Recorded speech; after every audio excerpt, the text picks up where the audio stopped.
A'udzu billahi minasyaitonir rajim. Bismillahirrahmanirrahim. Alhamdulillahirabbil alamin wa bihi nasta'in ala umurid dunya waddin. Wassalatu wassalamu ala asyrafil anbiya'i wal mursalin wa ala alihi wa ashabihi ajma'in. Assalamualaikum warahmatullahi wabarakatuh. Sahabat-sahabat, ahli keluarga, tuan-tuan dan puan-puan, insya-Allah pada pagi yang berbahagia ini saya kongsikan sedikit tazkirah pada pagi ini sebagai cara untuk kita sama-sama memperbaiki diri kita untuk menjadi insan yang lebih berbahagia. Pertama-tamanya, marilah kita sama-sama merafakkan setinggi-tinggi kesyukuran kepada Allah Subhanahu wa taala.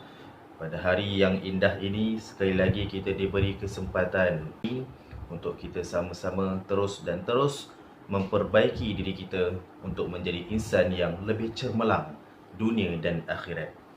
Tuan-tuan, sahabat-sahabat yang dirahmati Allah sekalian, saya nak berkongsikan satu perumpamaan untuk kita sama-sama fahami dalam kita melayari kehidupan seharian kita. Perumpamaan tentang sebuah perahu ataupun sampan ataupun bot.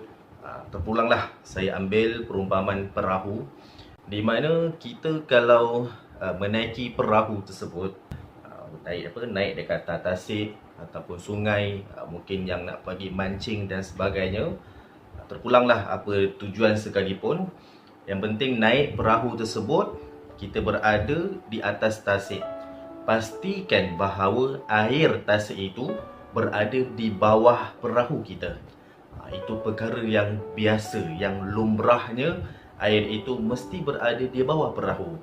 Akan tetapi kita perlu berhati-hati.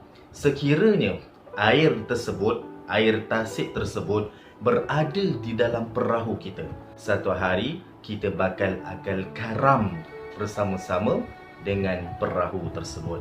Begitulah perumpamannya, kita sama-sama hidup di atas muka bumi Allah Subhanahu wa taala. Kita berada di atas bumi ini, kita kena pastikan bahawa kita hidup di dalam dunia kita ini. Kita hidup, kita makan, kita minum, kita ibadah, bekerja dan sebagainya, berada dalam dunia. Dan perlu berhati-hati, jangan sampai dunia itu berada dalam diri kita ataupun berada dalam hati kita.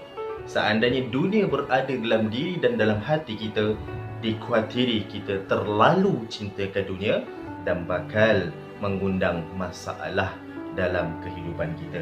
Jadi sama-samalah kita pada hari ini, kita ingat balik matlamat tujuan utama kita hidup di atas muka bumi ini. Adakah untuk bercinta dengan dunia? Adakah nak pastikan dunia itu berbetul dalam genggaman kita? Ataupun apa sebenarnya matlamat dan tujuan kita hidup di atas muka bumi Allah Subhanahu wa taala?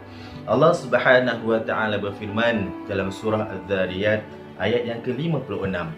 A'udzu billahi minasyaitonir rajim. Bismillahirrahmanirrahim. Wa ma khalaqtul jinna wal insa illa liya'budun.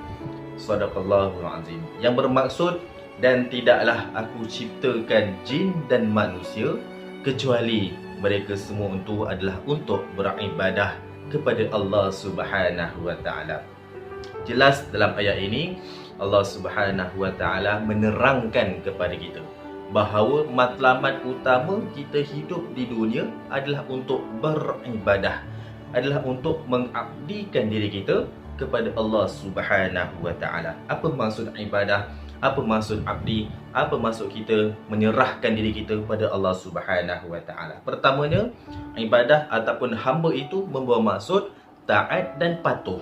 Jadi bila mana sesuatu perintah yang diturunkan oleh Allah Subhanahu wa taala, maka tidak lain dan tidak bukan wajiblah ke atas kita untuk mematuhi dan mentaati perintah tersebut. Dan yang kedua, boleh dimaksudkan sebagai kita merendahkan diri kita di hadapan Allah Subhanahu wa taala. Kita lihat alam sekeliling nampak cantik, nampak indah ciptaan Allah Subhanahu wa taala, maka rendahkanlah diri anda. Kita sama-sama yakinlah bahawa itu kuasa Allah Maha suci Allah Subhanallah. Kita sama-sama sebagai hamba, kita hendaklah khusyuk dalam setiap ibadah, setiap perbuatan, setiap perkara yang diperintahkan oleh Allah Subhanahu Wa Taala, buat dengan taat tanpa banyak mempersoalkan. Kenapa nak kena solat pula? Solat tu apa benda lah? Aku nak kerja, aku nak makan, aku nak kumpul harta, sibuk nak kena semayang. Jangan dipertikaikan begitu sekali tentang perkara yang telah diwajibkan ke atas kita. Suka hati aku lah nak tukar jantina. Aku lelaki, tak suka lelaki. Jiwa aku ni perempuan, aku nak tukar perempuan. Jangan kita mempertikaikan perkara yang telah Allah jadikan pada diri kita, dan kewajipan ke atas kita, larangan ke atas kita untuk melanggar semua perintah Allah Subhanahu Wa Taala. Sama-sama kita fokus pada hari ini untuk kita perbetulkan, kita lihat balik matlamat kita apa dalam hidup dunia ini.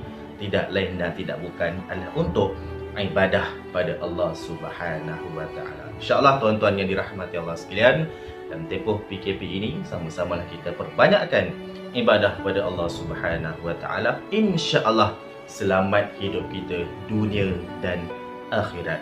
Sekian saja, insyaAllah jumpa lagi. Assalamualaikum warahmatullahi wabarakatuh.